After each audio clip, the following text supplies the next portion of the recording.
In this video, I will show you how you can find all your saved passwords on your iPad 11 A16.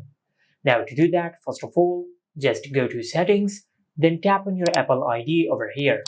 Now just make sure that you're signed into your Apple ID, and after you do that, then just tap on iCloud.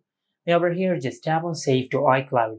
Tap on Passwords and Keychain, and make sure that Sync this iPad is enabled over here.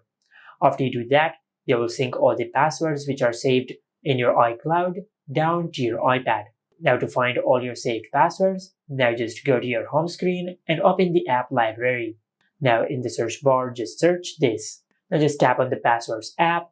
Now it might ask you to enter the passcode of the lock screen of your iPad, but after you do that, you will arrive on this page. And over here, you will find all your saved passwords on your iPad. As you can see, these are all your saved passwords. But if you tap on Wi-Fi, you will find all your saved Wi-Fi passwords. And also you can find all your saved passkeys, codes, security, and deleted codes. And this is how you can find your passwords on your iPad 11 A16. Make sure to like, comment, and subscribe. Thank you for watching.